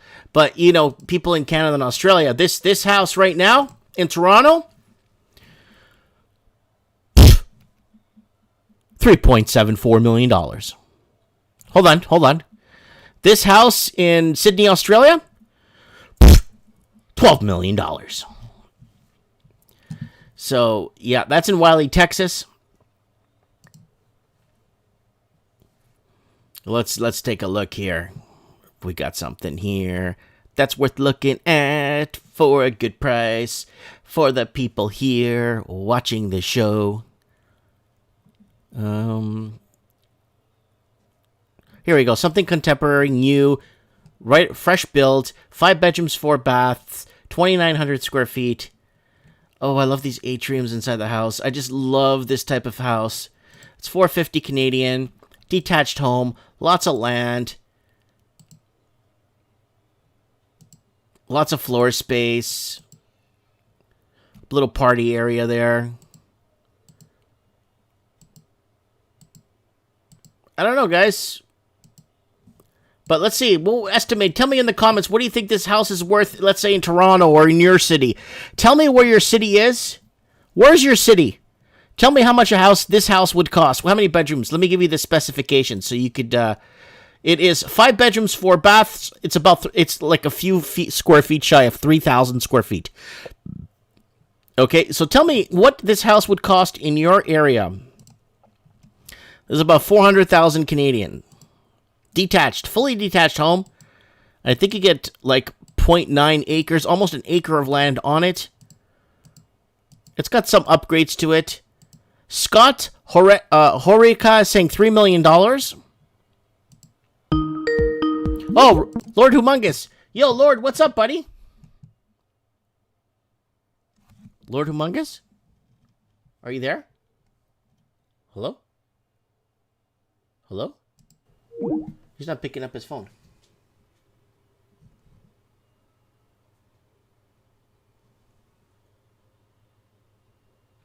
Okay, let me call him back.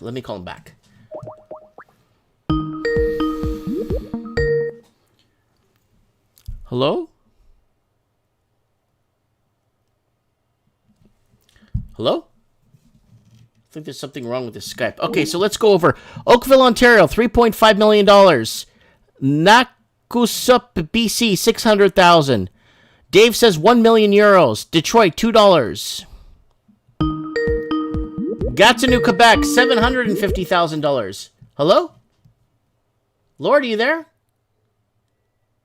Hello? Hello? We ain't getting no audio out of Lord Humongous. I'm not sure why. There's something wrong with his audio. Okay, so we got... So what is this house? Let's find another one here. So everyone's going around the $3.2 million in Toronto range for that house. That's Kia saying that. Margie is saying Santa Barbara is $2 to $3 million. And Burnaby, probably $2.2 million. All right. So let's find something a little bit more snazzy, or something a little snazzy, something upbeat, something with palm tree. I like palm trees, guys. So like, just don't like hate me on it. Don't hate me on liking palm trees. All right, let's find something snazzy here for you guys to give us a price on it.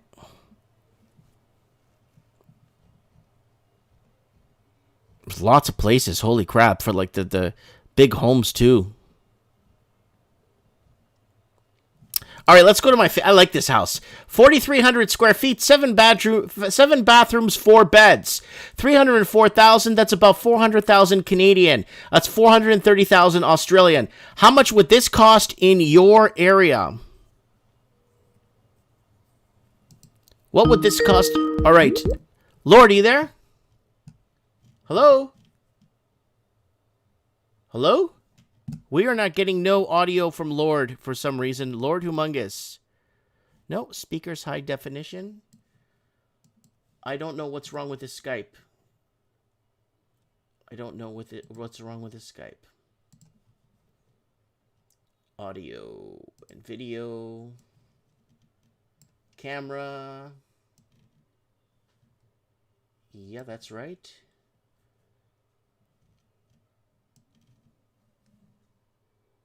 Yeah, microphone.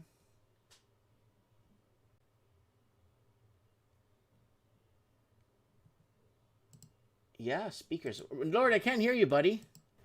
So something wrong with this Skype, because we spoke to Layla and her Skype worked properly.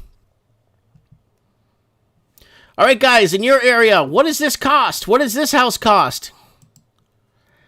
10 million bucks, says Craig Cook over here.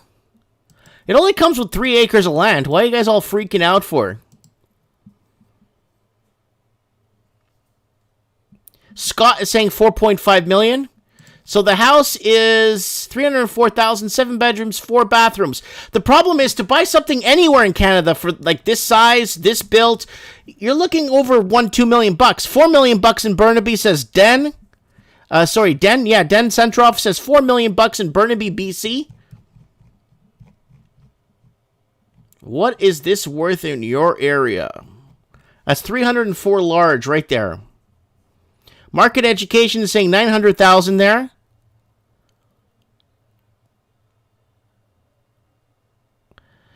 Kia is saying they would probably build a condo in Toronto with a property like that.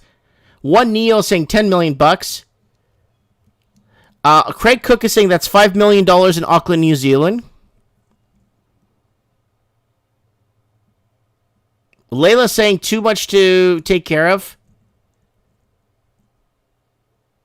Blunt News is saying this is $10 million in Oakville. Yeah, but the problem is the property tax on this house per year is $860 a year. That's a lot of money, $860 a year. That's a lot of property tax, $860 a year. I know a guy that has a house 1/4 this size in Toronto. I'm not making this up, guys. He's paying like $11,000 a year in property tax in Toronto, where it's cold 9 months of the year.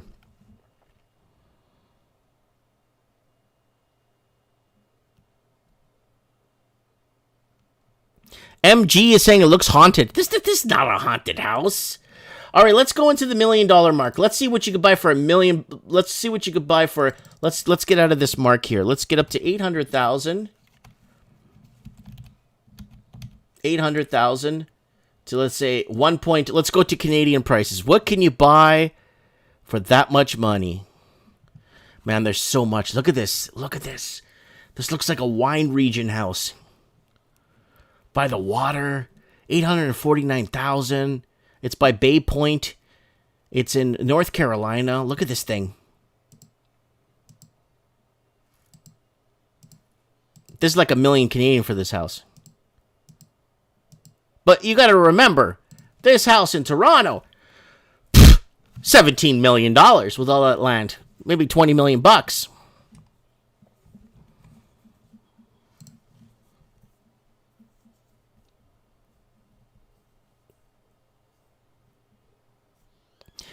All right, let's keep going here and see what we got here. Cha-cha-cha-cha-cha-cha. Ooh, this one's nice. See, they have homes. I see a lot of homes like this in Australia going for like $6-7 million, $5 million, $4 million. I've seen a lot of these homes in Australia, $5-4 million. And this is a nice area too. Nice home. Look at all the land you got. You could have 2-3. You could easily have a party here. Easily have a COVID party here. Nice roundabout driveway. Look at this. Lots of beautiful land. Look at that. Nice pool to do laps in. Hot tub on the upper side. I know a guy that actually spent about $800,000 to build a house in Canada. And look what you could buy for $879 with land and everything. Holy crap. Wow.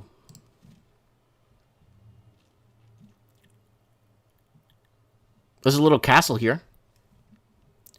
Here we go. See, guys, when I see a home and someone asks me, what is $1 million home? This is $1 million house. This is $1 million house. What you're looking at, my friends and gentlemen and family and friends, this is $1 million. Here it is, $849. That's $1,035,040 Canadian.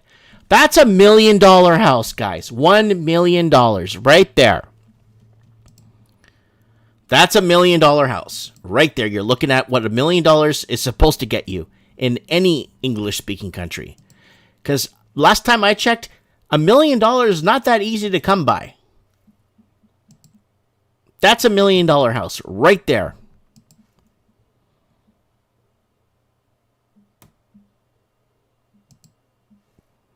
That's $1 million house. Yeah, you make $1 million bucks, this is the house you buy. This is what you're supposed to get for $1 million bucks.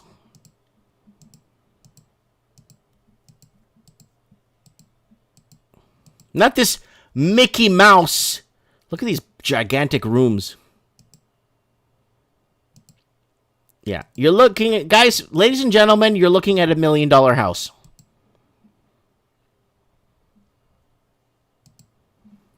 That's $1 million house. This is what $1 million is supposed to buy you nowadays. Well, not nowadays. This is what you're supposed to be getting for $1 million right here. Okay? This is $1 million house. I'm sorry. Okay, there it is right there. $849 comes out to $1 million Canadian. That's $1,050,000, $1 million. Stunning custom 5-bedroom home in Falls Cove with saltwater pool and hot tub.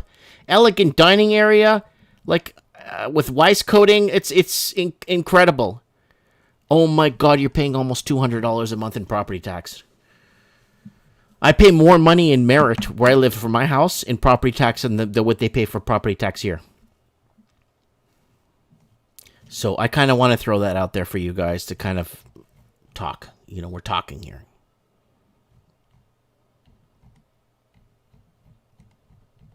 Anna Key is weeping again. Anna, I'm not bringing this up to make anybody weep. I'm not. Like, I really... Because Anna knows... Anna lives in Australia, and she knows that a house like this in Australia is $8 million, $7 million for a house with this much land in a good area. This one's by water, too. There's apparently water here. Looks like a lake, too. A big lake, too. A big one. Wow, that's a river. Yep. Johnny D is saying he's weeping too.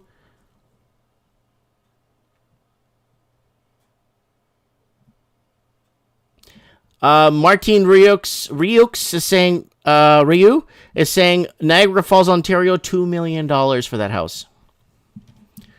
$2 million for that house. And that's Niagara Falls, right? So people are saying, well, it depends where the house is, Mike. You're not being fair. It's like, I'm trying to show you guys you could get more bang for your buck in other countries. Well, this is going to be gone. Amerifornia is coming. This is all going to double and triple in price. Once Amerifornia arrives, you're going to see a lot of upper average wage earners bought out of their own country, like Canada is. I don't know what they plan on doing. I don't know what they plan on, what their intentions are with us, or...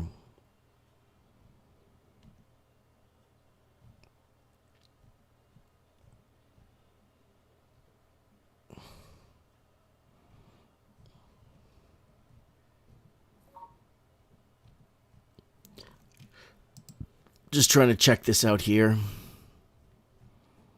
Yeah, we're living in this BS. Like Layla said, you don't got numbers that make any sense. You don't got numbers that make any, you're not dealing with a legitimate housing market in Canada, and that's what's happening with the Canadians. We don't have a legitimate housing market here. This is $1 million right here. Steel frame, concrete. That's $1 million house right there. Let me put this on full screen for you. That's $1 million. I know a guy that bought a 2-bedroom condo in Vancouver for $1.1 million. If I probably showed him this, he'll probably like cry.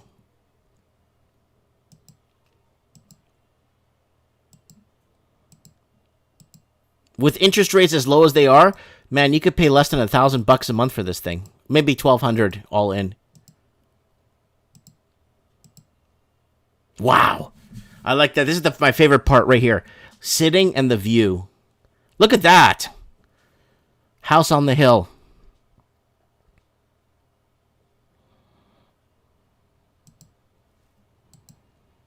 Look at that. And let's see how many days. Wow, there's even a lake on... This is your property? Holy crap, look at this property. Look how they built it. Steel frame too, eh? Wow, what a beautiful home. So what are they? $1 million, 5 bedrooms, 5 bath, 7,200 square feet. Wow. 14 days on Zillow. I'm gonna save this listing, and I'm gonna see how fast this thing sells. The lot's 1,300,000 square feet lot. You're paying $144 per square foot.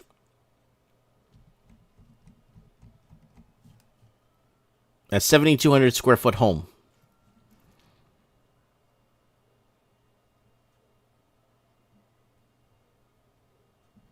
Anna Key saying, now I'm howling.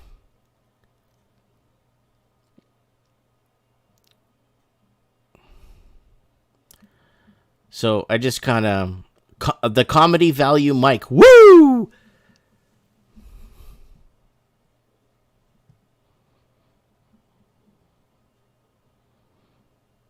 So there it is right there, guys.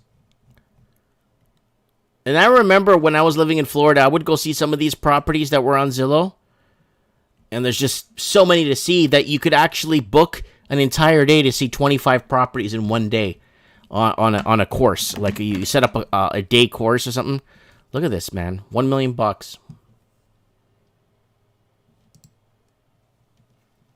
That's $1 million right there.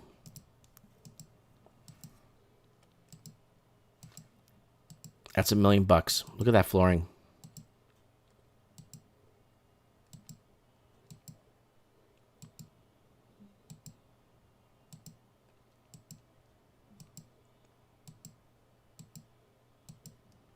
Wow, that's $1 million home right there. Not this. Let's type in Vancouver $1 million home.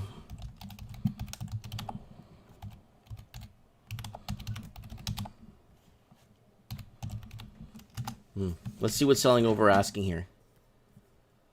Someone just paid over asking for this house. $600,000 over asking for this home. What did it sell for? $2.3 million in Vancouver. $2.3 million. It's got Christmas lights there. So like, and look what you get for half the price in America. Like, we're getting so shafted in Canada that somebody to pay that much, $600,000, a whopping $2.3 million. Oh, look, it's got a vacuum cleaner, like nicely positioned there in case you spill some of this stuff. Look at this wood. Look at this wood. Wow.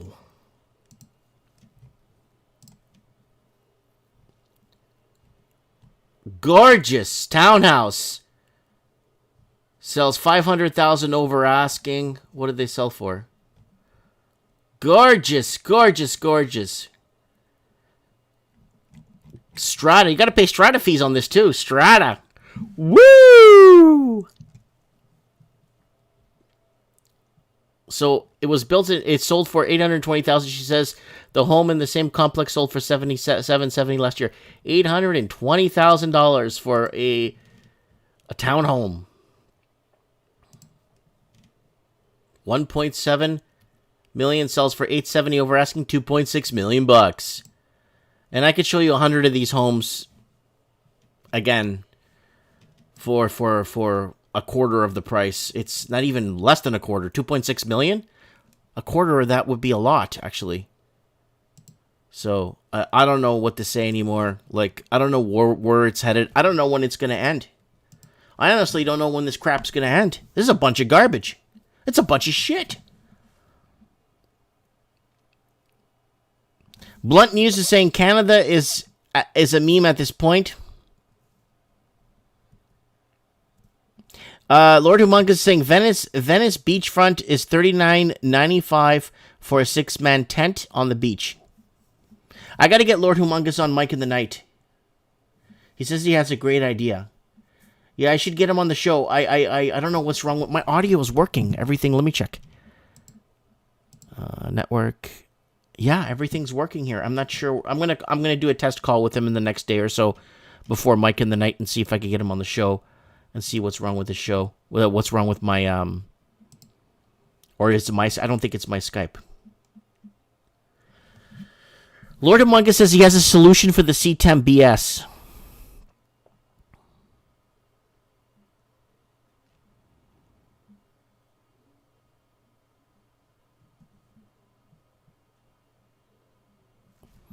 Anna Key saying, "I'd love to find a gang of friends to move to the U.S. So far, I've only found one friend willing to go to Spain.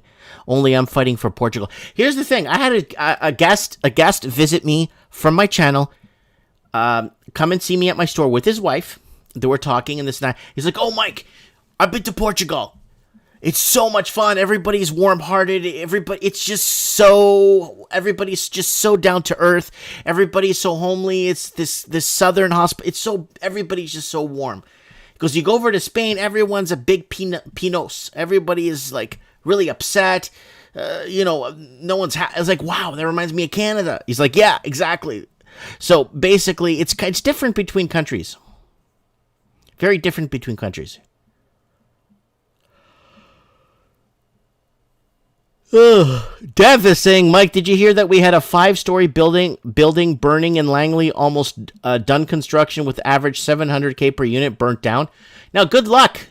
Good luck, whatever insurance company was insuring that. Oh, look at the Precious here. One last one, Precious. Look at the Precious, guys. $1 million home right here. Look at the Precious. It even has a bell tower in it. Oh, look at that door. Look at that wood. Oh my God. That's $1 million house right there. That's $1 million house. That's a real $1 million house you're looking at, folks. 1 million buckaroos right there in front of your face.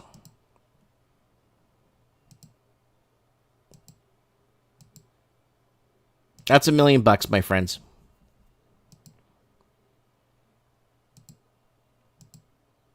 It even has a basement too, and an upstairs. That's $1 million right there, guys. 4 beds, 4 baths, 4,900 square feet. That's $1 million. That house, anywhere in Canada, anywhere with that land. How much land does it have? It doesn't say here. That house anywhere in Canada is over $1 million. In really rural areas would be about 1.5 million. In a very rural area, 200 miles from a major city, would still be around $1.52 million. This, outside of one of our major cities, like within 50 miles, even 100 miles, you're looking at about $4, $5, $6 million. My precious. Anyways, all right, guys, I'm wrapping it up, guys. It's been 2 hours, my good friends. I'm going to go and tuck my son in and my daughter. Tuck them in. Lord Humunga says, it looks like the mansion from The Godfather. It probably is with the wedding. I think I know what he's talking about with the wedding, and they had the party in the middle of the foyer there. Maritime Rayok says that's $5 million in Niagara. Mike Banks is an Italian mafia home.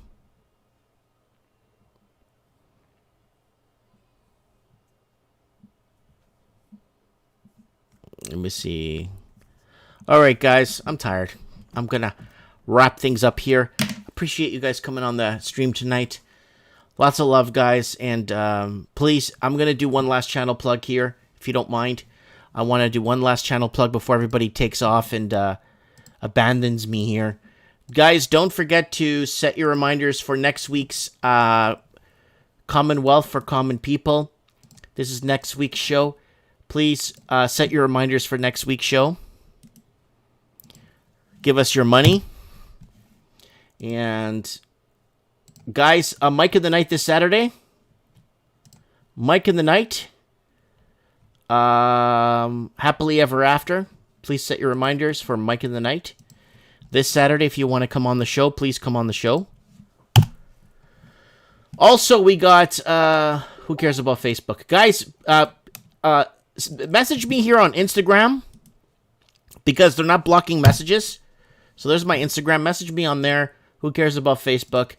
Guys, don't forget to buy something on the Mike Martin shop for Teespring if you want to pick up something.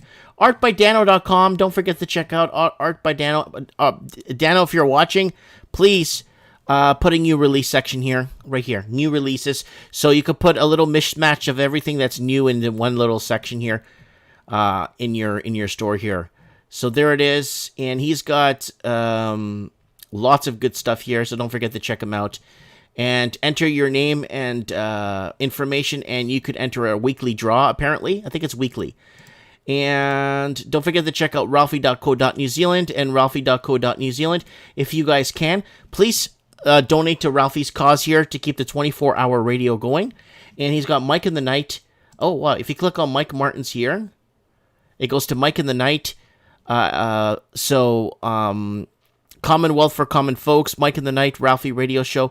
So it's here. Mike in the Night's here. If you guys want to check it out, guys, please support ralphie.co.new Zealand. There's the website, and if you want to go to donate some money on PayPal, please go ahead and support the cause. The radio's playing 24/7. There's some people that tell me they played here, and they leave it playing on their Bluetooth in their car, and the radio is just playing, and there's talk shows, and there's this, and there's all kinds of stuff, and don't forget to vote for Mike in the Night here under 2021 poll. What is your favorite theme show on Ralphie Radio? And Mike in the Night's got 4 votes, so please go ahead and vote there so we can keep us on. Anyways, guys, thanks for coming out. I'll see you on Saturday night. God bless. And if you take care, and if you can't take care, please stay safe. Mike Martins here. I have spoken.